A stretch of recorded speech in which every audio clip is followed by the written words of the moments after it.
I'm gonna tell you 10 common myths about homeopathy and clarify whether they are true or not. And we are starting right now.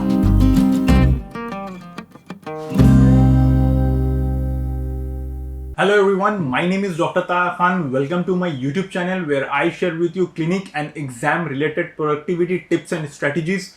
If this is your first time here, start now by subscribing and hit the bell icon so that you don't miss anything. Homeopathy, the world's second largest and a popular system of treatment, was discovered by the German physician Dr. Samuel Hahnemann, and it has been serving mankind for more than 200 years. It is being used by more than 200 million people worldwide in over 170 countries. But still today there are many misconceptions about homeopathy among the people.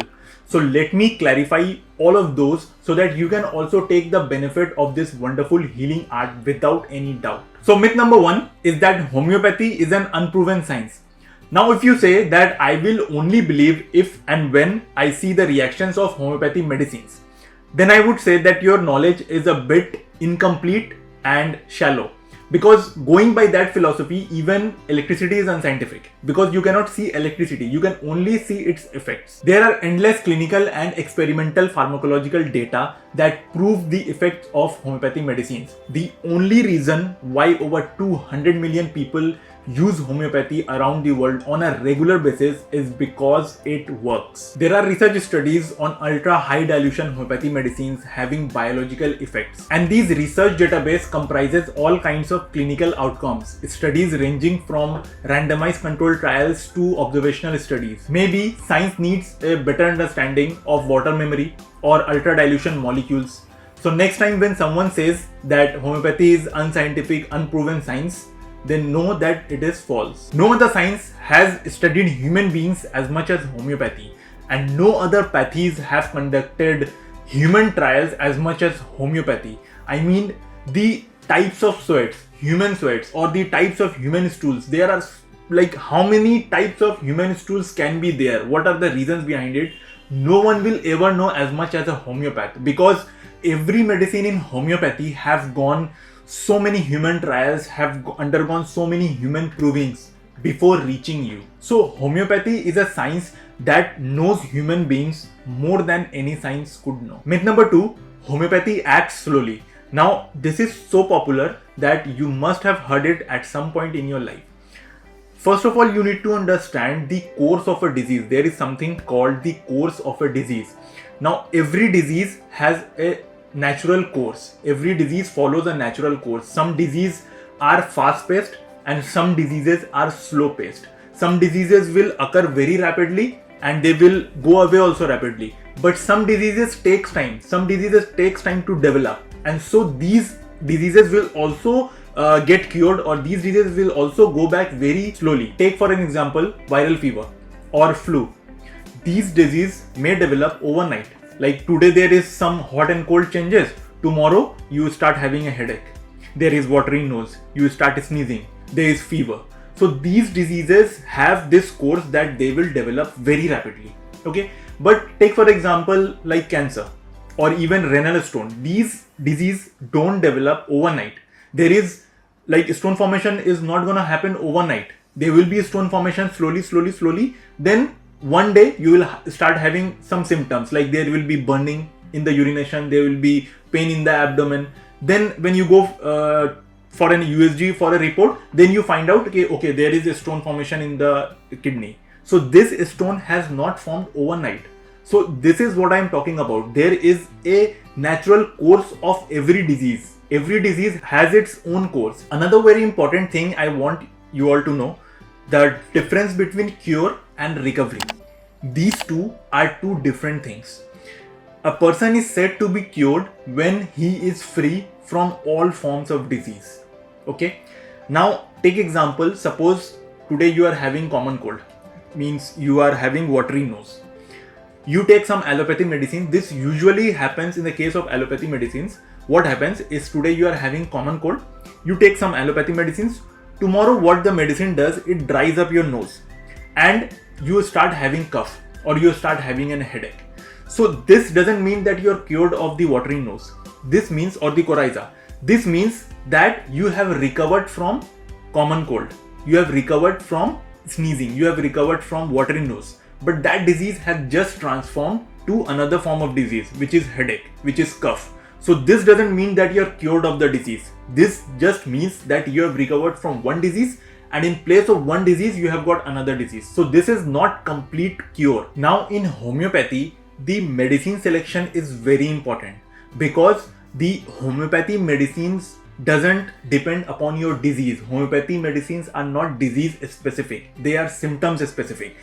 Say two persons having the same disease will get two different medicines by the same homeopath, because the symptoms of one patient may not be same as the symptom of the other patient, even though they have contracted common cold, even though they are suffering from watery nose, even though they are suffering from sneezing, even though they are having fever. But still the medicine for both of these two patients may be like, there are very high chances that the medicines for these two patients will be absolutely and completely different. So the medicine selection is very important. Now what happens is, in homeopathy, patients usually comes to a homeopath under two circumstances. One, for the treatment of chronic diseases, and secondly, when the patient has failed in other pathies, means the patient has tried allopathy medicines but his disease has not recovered, his disease has not got cured, so he comes to a homeopath. Now when he comes to a homeopath, his disease has already advanced. One. Second, it has got complicated. One, the burden of his disease in the body, and then the burden of the allopathy medicines, the reactions of the allopathy medicines in his body. So the disease has already complicated enough. So it will take time to recover from this state. And secondly, since the disease is like, the patient is coming for the treatment of chronic disease, so by nature, the chronic diseases are slow. So the general rule is that the disease that takes time to develop will also take time to recover. This is like the natural course of a disease. So the patient is coming for a skin disease. His skin disease has not developed overnight. It has taken weeks, months, even years to develop completely. So it will take time to recover, no matter how best the homeopathy medicine selection is, no matter how best the homeopathy doctor is. But the nature of disease is such that it will take time. You can do nothing about it. The nature of the disease is chronic. Your stone expulsion, like in the kidney, if there is a stone formation, it will take time. It will take few weeks, it will take few months, it may take few years also to expel the stone.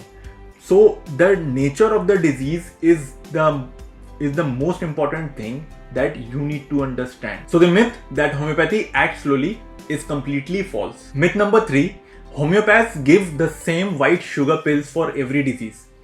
First of all, these white sugar pills are not medicines. They themselves are not medicines. Rather, they act like vehicles to carry medicines. Similarly, water may be a vehicle, or sugar powder may be a vehicle. Basically, these are just means of carrying the medicine into the human body. There are more than 4,000 homeopathic medicines in forms of potency dilutions, mother tinctures and triturations. How the medicines are dispensed depends upon the homeopathic physician. It can be administered with sugar globules or distilled water. Bottom line is that these white globules absorb the liquid medicines, and apparently they may look same, the packaging may look same, but they all are different medicines with different powers. Myth number 4 is that the globules shouldn't be touched by hand. Like I said, that these white globules are just vehicles that absorb the medicine, and they are meant to carry the medicines inside the human body. So pouring the medicines on your hand will not take away its medicinal property. Myth number 5, homeopathic medicine contains steroids. Now, steroids are man-made chemicals. They are basically man-made hormones. In allopathy, a doctor may prescribe steroids in various conditions as per the requirement of the patient, as per the requirement of the disease.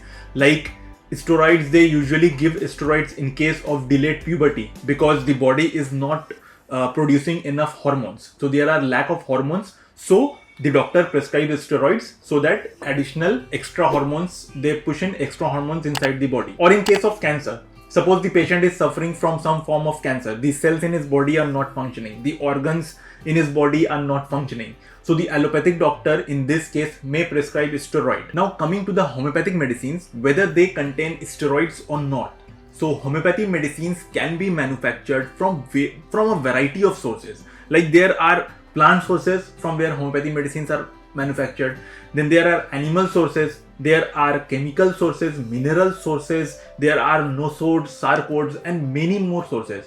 So one of the sources from where homeopathy medicines can be manufactured are also hormones. But there is one thing that you need to know, which is called potentization. What is potentization? Potentization is basically a process that every homeopathy medicine while manufacturing has to go through. And what does this potentization do? Through potentization, the inert power of the substance is brought to life, or if there is any poisonous effects in the substance, then that gets completely removed. Or if there is any side effect in the substance from where the homeopathy medicine is manufactured, then that gets completely removed. And these homeopathic medicines, the estrogen, the progesterone or the testosterone, these medicines are not steroids because they have undergone the potentization process. So these medicines basically are not a replacement or a supplementary therapy. These medicines act by, suppose there is a case of delayed puberty in a boy, there is low testosterone level. So homeopathic medicine testosterone, what this will do, it will tell the testis that okay, this hormone is less in the body, so you need to produce more of testosterone. So homeopathy medicines, even though they are produced from hormones, they act by stimulating the organs in the body. Myth number 6, homeopathy cannot be used in case of a diabetic patient. And why is this myth? This is because homeopathy medicines contains globules. Now the thing is that these globules are not glucose that may be harmful to a diabetic patient, but they are a more complex form of sugar, which is lactose, and the body will take much longer time to break down this complex sugar lactose into smaller molecules, and then it will get absorbed into the body. Secondly, the amount of sugar in the diet of a diabetic patient, even with all the restrictions, far exceeds the amount of sugar present in these globules. 1 teaspoon sugar will be consumed in 1 week duration if you are on homeopathic treatment. And of course, there are other forms of dispensing medicines in case of a diabetic patient, like the medicines can be dispensed in liquid. Myth number 7, there are a lot of diet restrictions if you are taking homeopathic medicines. Now, some physicians will give you these diet charts or diet restrictions to be followed while you are taking homeopathic medicines, and some physicians may not. Because homeopathic medicines act dynamically, so any raw substance should not hamper its effect. So this has been the experience of my father and also me, that there is absolutely no necessity to complicate the diet just for the medicines. But there has to be diet restrictions for the disease. Like if the person is suffering from hypertension, if the person is diabetic, then there has to be certain diet restrictions. Or if the person is suffering from renal stone, then there has to be certain diet restrictions. So the diet restriction is for the disease, not for the medicine. Myth number 8, laboratory tests, scanning and diagnosis are not important in homeopathy. The laboratory findings, ultrasonography, X-ray or pathological findings are equally important in homeopathy as in other modes of treatment. Now this is true that the selection of homeopathic medicines depends upon the symptoms and not the pathological findings or the lab reports. One advantage in homeopathy is that the treatment can be started before the lab investigations. The diagnosis of the disease is important to manage the case, to decide the prognosis, the lifestyle modifications of the patient. Suppose a patient comes to me with an abdominal pain, and this abdominal pain can be because of hundreds of reasons. So I can cure the patient of the abdominal pain, but to make sure that this doesn't reoccur, I need the reports, because I need to know why the patient is suffering from abdominal pain, whether it is because of gallstone, because it is of some problem or some pathology in the liver, because it is of some gas formation, because of colitis, because of in whatever reason. I need to know the reason to direct my treatment towards that. Myth number 9, homeopathic medicines and allopathic medicines cannot be used simultaneously. Now this is completely bogus. You can safely use homeopathic medicines and allopathic medicines together. And in some cases, it is not advisable to stop the allopathic medicines immediately because the body gets dependent on it. So there may be withdrawal symptoms. So you need to taper down this medicine gradually. So it is completely safe to take homeopathic medicines and allopathic medicines together, and these medicines are not gonna fight with each other inside your body. Myth number 10. Homeopathic medicines do not have any side effects. This is true that homeopathic medicines do not have any side effect, but there is something that you need to know. It won't cause you any harm if you have accidentally taken any homeopathic medicine sometime. You won't even feel a thing. But if you go on repeatedly taking homeopathic medicines for many days continuously, then you will start noticing some weird symptoms. And in homeopathy, we call it drug proving. This is very different from taking a homeopathic medicine while you are suffering from any disease. Even if you are required to take the medicine for months and months, even for years, because your body reaction while you are healthy is very different from your body reaction to the medicine while you are diseased. So there are no side effects of homeopathic medicines, but if consumed in large doses and repeatedly, then you will suffer from side effects. So these were the myths that I wanted to clarify. You must have also heard some weird myths about homeopathy, and I would love to hear them. So comment them in the video below. Let me know how you like the video. Give it a thumbs up if you liked it. Share it with your friends, and I'll see you in the next one.